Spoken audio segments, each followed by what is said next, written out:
Good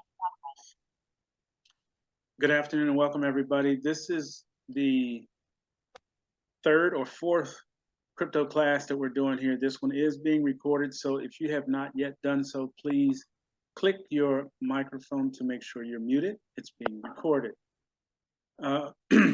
So we're going over the value of crypto, how to get it, where to move it, how to move it, and what you're going to do with the upcoming financial services that we will have at our fingertips. All right, so I have put together a video for you to watch. All right, let me hit that.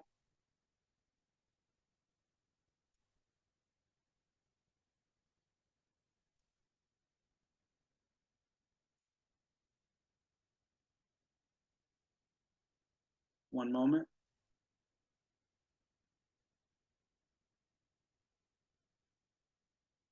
101, the basics of cryptocurrency. What gives cryptocurrency its value? In the last few years, cryptocurrencies have been popping up like weeds. Bitcoin, the first and best known crypto, has a current value in the tens of thousands of dollars, and at one time was above $64,000. But how does cryptocurrency derive its monetary value? To put it very simply, all currency has value because people agree it has value. Even gold and cash, like the dollar or the euro, have value because at some point in history, a group of people agreed that these items would be exchangeable for goods and services. In the same way, a group of people assigned monetary value to Bitcoin. University of Michigan professor Andrew Wu teaches about cryptocurrency to more than 120,000 students. Here's what he says. A cryptocurrency is basically a ledger where the unit of value being publicly available announcements of payment records. That unit has no intrinsic value. It's just a public announcement. Right? I paid you 3 units. So the actual value that these units have in people's mind, like Bitcoin, for example, is whatever people believe it to be. So why do people assign value to crypto? Bitcoin and other cryptocurrencies have some traits that make them attractive as a mode of exchange. For example, the nature of cryptocurrency puts a hard limit on the number of units that can exist. That means there's a limited supply. That makes it different from cash, which governments can always print more of, causing the value of cash to go down. Crypto can be a hedge against that kind of inflation. Not everyone has to accept the value of Bitcoin as long as enough people do. And the more people that do accept Bitcoin's value, the higher its value can rise. Here's Professor Wu again. People believe that it has some value, for example, either as an inflation hedge or as a way of a speculative vehicle. So it's very similar to a digital version of gold. And that's basically the case for almost all of these cryptocurrencies out there.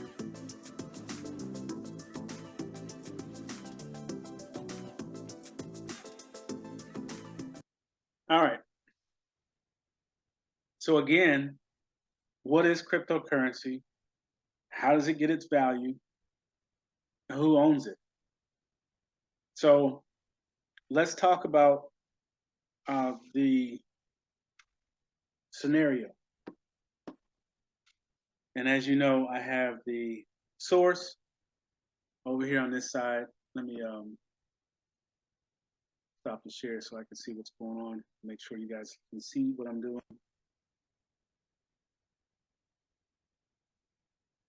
All right.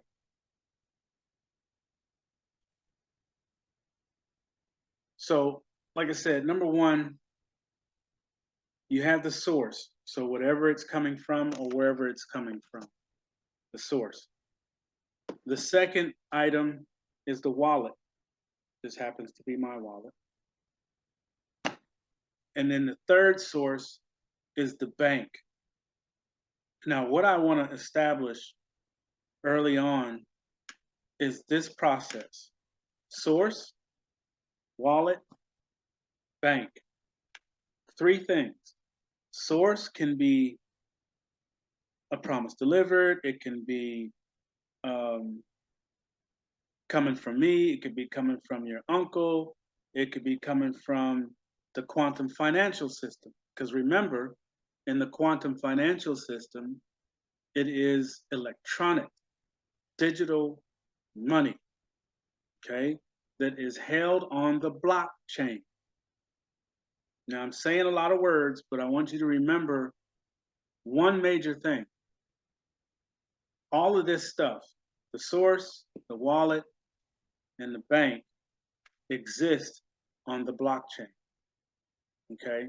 Remember, the blockchain is a series of boxes that calculate digital transactions, and one of your transactions is you moving something from source to the wallet, and then from the wallet to the bank, and then if needed, from the bank back to the wallet.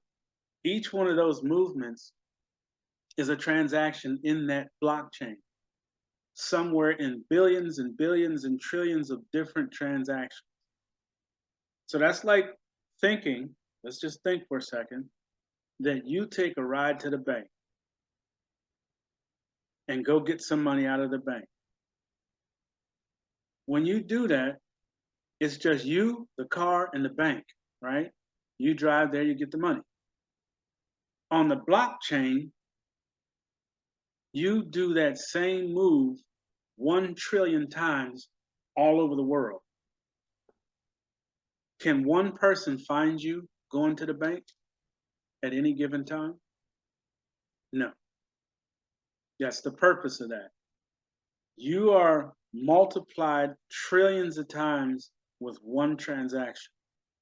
So that multiple amount of transactions that are going on for you to move something from source to wallet is hidden in all of those transactions times everybody that's on that blockchain. So that's why we'll say unhackable, because they can't find you. They can't find a transaction. There's too many going on every second. So same thing with movement from wallet to bank. But what I want to establish is the idea and understanding of your participation in this process. You're going to move from source. Source is whatever is generating or creating the crypto or digital currency. In this case, a promise delivered, quantum financial system. Even though quantum financial system is supposed to have its own account set up for you. Are you going to trust it? No. Why am I not going to trust it? Because it's brand new. How long has the blockchain been around? Forever. What is the purpose of having a bank? Number one, it puts you in control of your money, period, without anyone else's input, request, denial, or whatever. When you put it in here, in your bank, it belongs to you. You know how much is here or there. You know how much you put on it. You know how much is holding, all that good stuff. When you deal with an institution, like we already know a bank, and they're saying that this new one's going to be the QFS system that's on the blockchain, we still don't know how well we can trust it. So what do? Remember, source is everything. Source is APD, QFS, me, your uncle, that's source. That's people that have crypto or digital currency. You have a wallet that has an address. So what are you going to do? You're going to tell source, whatever that source of income or whatever you want to call it is, that you want to move it over here on the wallet. Okay? Then from the wallet, you're going to say, I'm going to put it in my bank, not the bank that they say I have or the account that they set up for me. Who knows what back doors are on that account? Who knows what type of control they will have over you with that account? There's no way to know. So you move it to your wallet, then you move it from your wallet to your bank. Who's in control of this bank? You are. Who knows what's on this bank account? You do. Who's in control whether you can use what's in this bank account or not? You do. What's up with the QFS? Why am I talking so hard against it?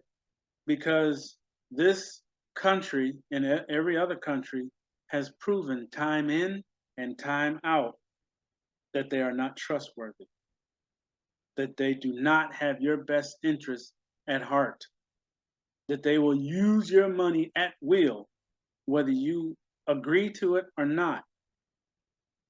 Now, I want to go over something real quick just to bring that point home. And I know it's happened to everybody on this call. We're going to talk about Mr. Bank Card. Okay, Mr. Bank Card.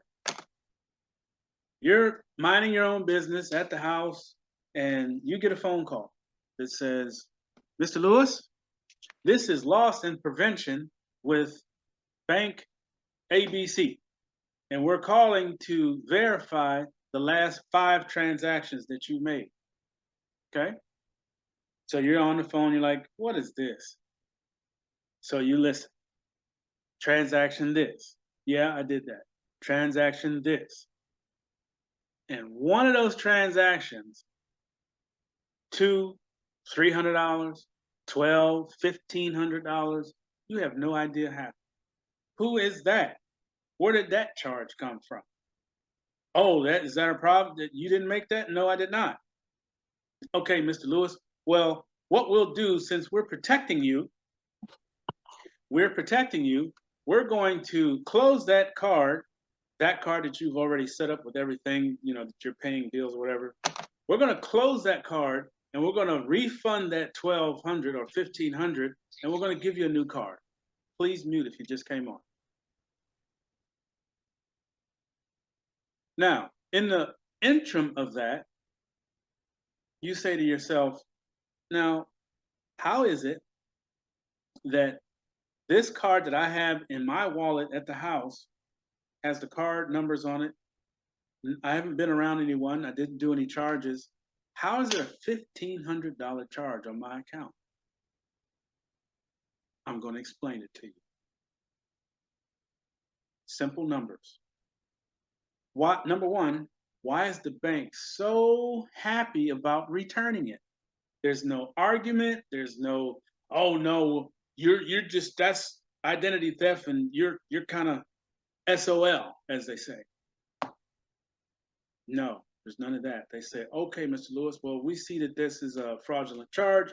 We're going to return those funds, but we're going to have to issue you a new card. Okay? The reason why I'm talking about that is because that's what PNC does. They'll actually call you when a charge goes across that you don't normally do. So what are they doing? They're monitoring your spending habits. They know exactly when you spend money. They know how much money you spend. And when it goes out of that parameter, they call you, which is good to a point. But why are they so willing to return the funds that were taken? I'll let you think real quick on that, just real fast. Think about it. Watch this. Let's call it ABC Bank, and it's a nationwide bank. And let's say you and 10,000 other people have an account at ABC, right? And ABC, as of what's going on in the country right now, all banks are failing. And they have to make payments on things that they don't have money for. So they say, okay, let's hit every account across our depositor group, which is 10,000 people, for $1,500. What's $1,500 times 10,000? Think about it.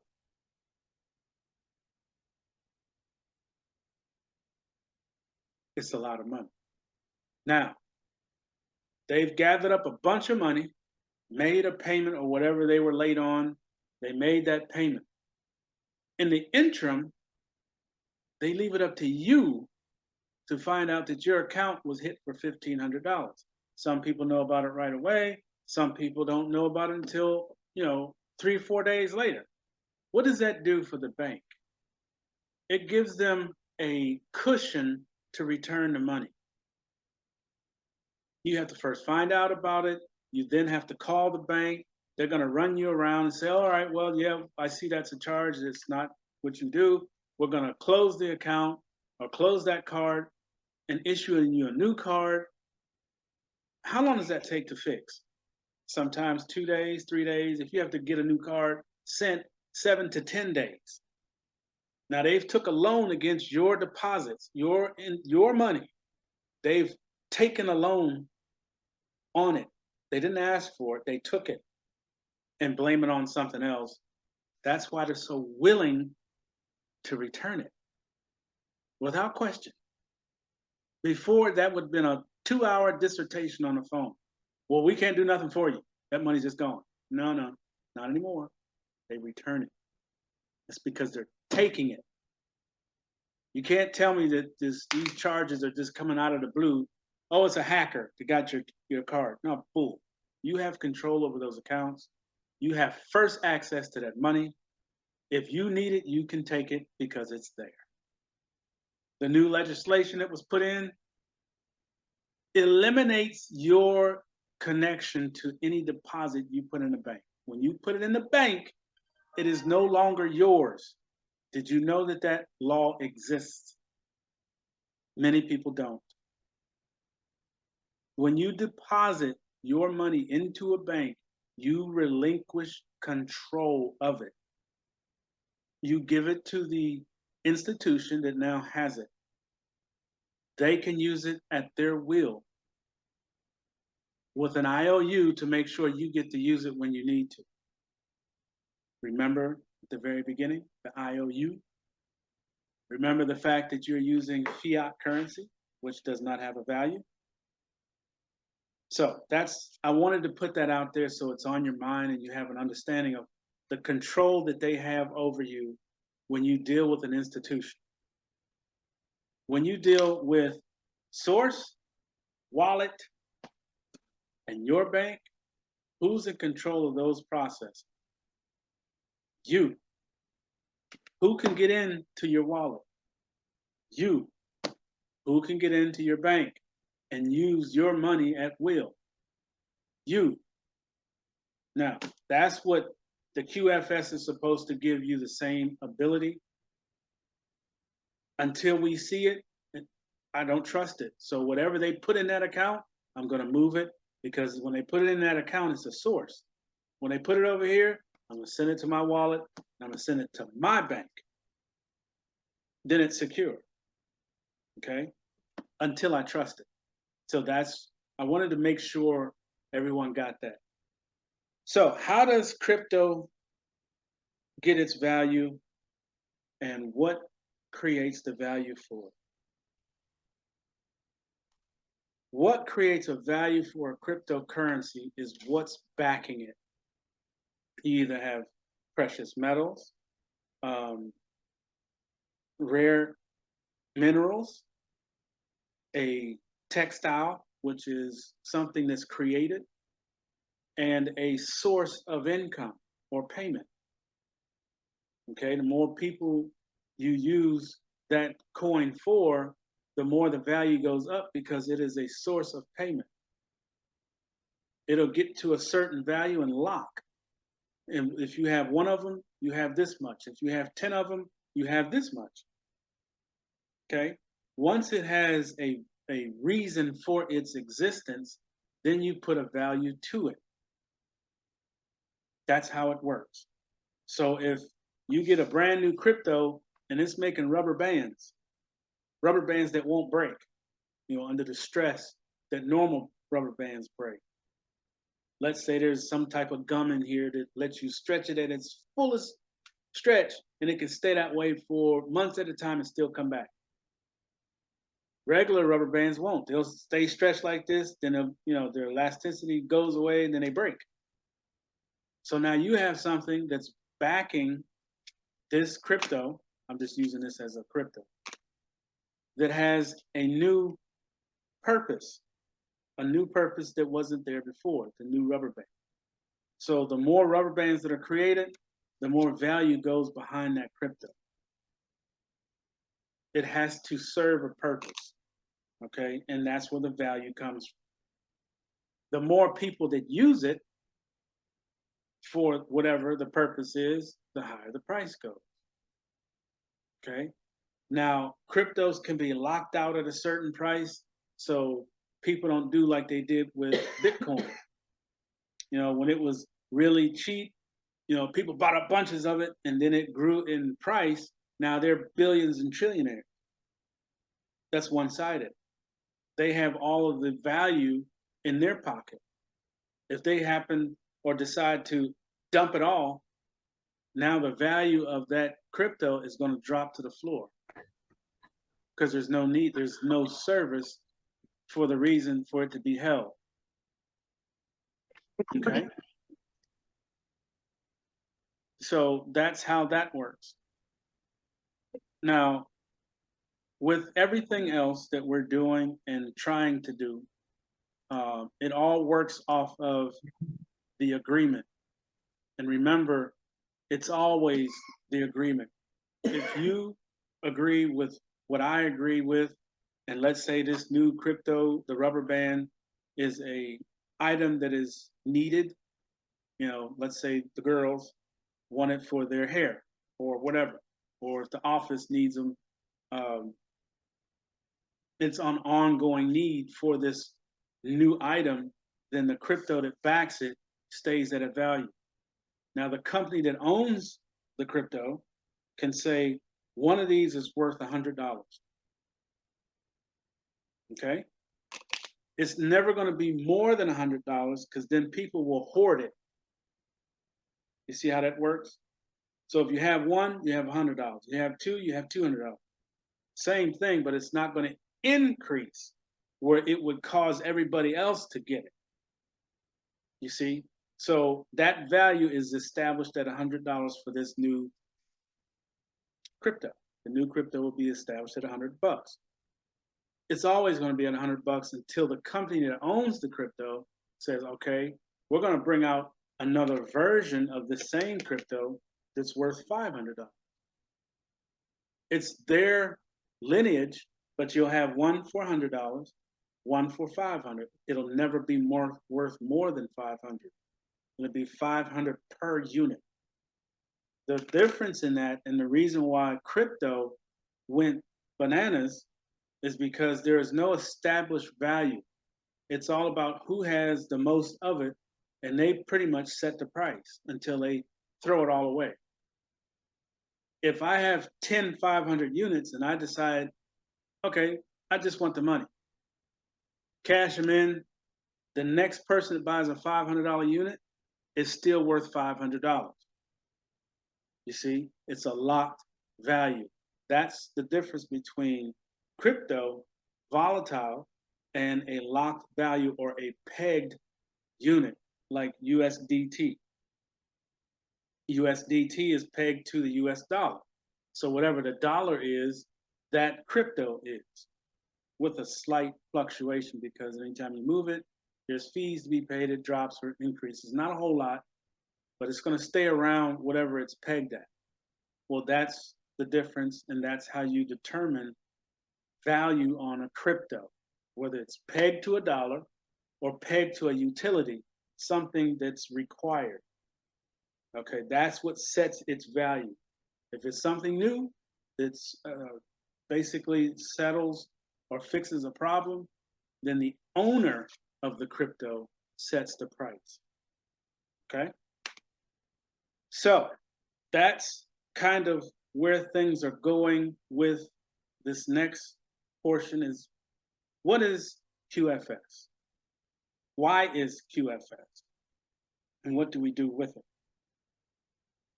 QFS is Quantum Financial System. If you have got your new license will have that star at the top of the license. Okay, I don't know if you've seen that or not. I can't see my screen for some reason. I don't know what's going on with that. But there it is. So if the star is in your license, and the reason why they call it Real ID is because what they did in the creation of that license is created your quantum financial account. It's attached to that star. Okay? Every aspect of the new technology, the barcode on the back of your license used to be a black strip. Now it's a barcode, QR code. Okay. That star in itself is a QR code. All right. That star is embedded with the information that is coming with QFS. QFS is a quantum digital computer that computes how much and where your funds go. Notice I said your funds. It doesn't go to a bank. It doesn't go to an institution. It goes to the blockchain. Remember when I was talking about the boxes and all those calculations trillions of times and over and over and over? When that account was created, it was put into that blockchain. It cannot be found by a human. It cannot be found by the transactions because it keeps changing. Your account is changing right now, waiting for a value to be placed to it, but it's still doing this constantly, billions of times on the blockchain. Once we move from fiat currency, the green stuff, and move into or activation of QFS, that's when the value of real money for the first time will be given to you. Whatever that value is, or wherever, like I said, you're going to receive your federal taxes back, they have to return those. They were taken illegally. I think Social Security is going to jump up incredibly high. Not the $58, I believe it was, that they supposedly gave everyone. It's going to jump to a number that's going to be unreal because the senior citizens have already put their time in. But this current fiat system zeroed you out and said, nah, you're only worth $1,000 a month when your living status is well over that. So they have to put that back. And when they do, again, that's where the QFS comes in. Those numbers or those values will go directly to that account. That's why they say they're creating a new one for you. I don't trust them. I never will, never have, and I never will. So again, source, wallet, your bank. This way you know it's safe. Please get used to moving to the right. Moving to the right. From source to the wallet to the bank. Your bank. Now, you can still use the banks if you like. I got a text from one of the family members. I'd like to read it to you.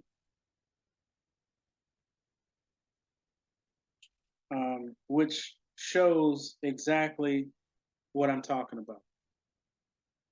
JP Morgan is now using the term wealth management and personal advisors, wealth management center. Okay. I just got an email yesterday from them offering 6 months of free advising how to generate income, how to make money with your money.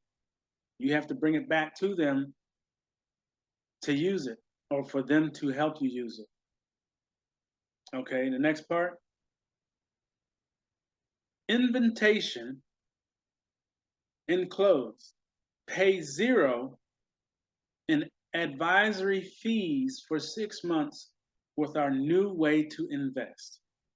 Now, that's coming from JP Morgan. I want you to realize something so that you can be up to speed. The banks, all of them, every last one of them, has been using your accounts every day. When the bank closes, all the accounts go to trade. Every one of them, at every bank. And they trade all the way up until 8:50, 8:45 in the morning. They were using your money. How much of that money did you get? Can you say zero? Now, fast forward to the text that I just got. Wealth management personal advisors. The QFS, like I said, I'll trust it when I see it in action, but I'm going to move mine to my own bank where I know I have control. The new QFS system is supposed to put you in charge of your account only. The only person that sees it, can move it, can use it is you, supposedly. I'm saying that just because it's coming from them. And I personally don't think we can trust them. Look at what's going on in the world right now. So you have to actually move some of your QFS money back to one of these guys, which will be known as a wealth management center that has wealth management advisors. See the terminology that they're using? This is coming from the bank. This is coming from JP Morgan. They're already programming, giving you the knowledge that they want you to know. But the advisory is going to have a price after 6 months. You have to pay for this. You have to pay them to help you put your money to work. If you're going to go back to them to allow them to work with your money. Personally, they can go fly a kite. But you'll have to pay them. So they're saying right now, we'll give you 6 months of advisory where we can show you how, if you bring us $70,000, we'll show you how we can make you an additional, I don't know, let's just say $40,000 on it. Okay. Now, of course, when they make that 40,000 on that 70 that you have to deposit with them, they're going to take a portion of that 40,000, right? And you come out with, let's say, 35,000. All right? They're making money with your money again because you brought it back to them. They were doing that all the time with your money and not giving you a dime every day. And still doing it to you, those of you that have 401ks or retirement accounts. They are using your money every day and making billions. How much have they sent to you? Zero. Okay, so QFS is supposed to put that to rest. You will have access to those funds, and those funds will have access to you. They are imprinted to you off of that star on your wallet. If you don't have it, get it. Just go into the DMV, take a driver's license, two bills, right? What did you have to have? 2 bills, driver's license, birth certificate. Yeah, and your social security. Social security card. Or it's whatever that shows your address, your mailing address. If you don't have a star on your driver's license at this moment, you do not have a real ID. And it's going to be difficult for you to move funds from that source to the wallet to your bank. So if you don't have a real ID, you want to get on that immediately. Get it done, because that's where your QFS account is. That's why they have to verify it's you by the birth certificate and social security card. You have to have them both when you go to get it. And proof of address. All right, so that's QFS. And social security benefit statement. So that It's a page. Yeah. Yeah, that was for you. But if you're not receiving social security, they don't need that. You just need 2 bills that show where you live at. If you are receiving social security, You may need that as well. But like I said, they're going to bump that up anyway. That's a whole different thing. But that's kind of the parameters of QFS. All right. So there's not really much else I can say on it. The last part of the call today is understanding the 3 steps: source, wallet, bank. Okay. I'm just going to go over that real quick and then we'll go into Q&A question. So the source, I'm just going over it once more so it's on recording. Source is everything that's generating digital currency, cryptocurrency, or things alike. There's going to be representations of gold in a coin. Zimbabwe is doing that right now. They are creating a gold coin that also has a crypto representation of it. Digital currency. Okay?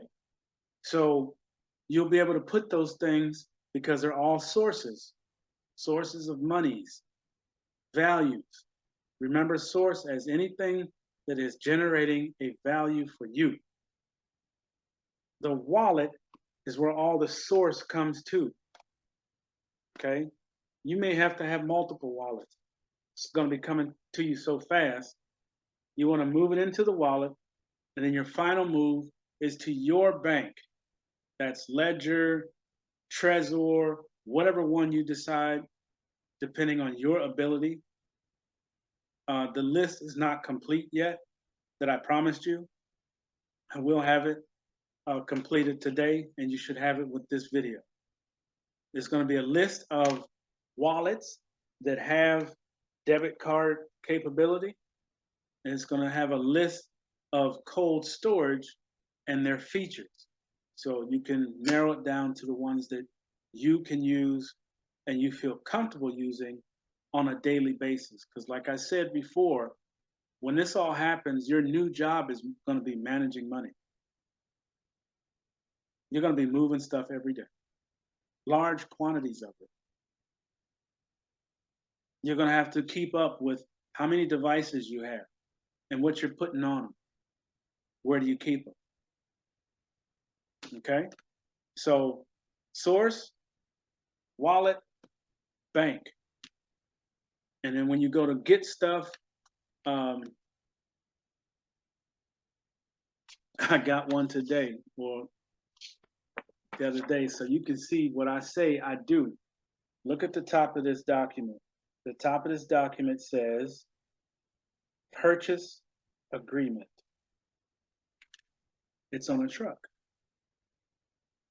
So do I ask you to do things I'm not doing myself? Absolutely not. The reason why this one is white is because it's a full payout. It's not a portion, payment so much, this, that, and the other. It is a full payout. But my purchase agreement, where's it at? In my possession. It's already signed. Okay? All I got to do is turn it in with the payment. Done. I have the truck. That's how it works. So I don't say things I don't do myself. Okay? So again, source, wallet, bank. All right. I'm going to stop the recording to keep them short.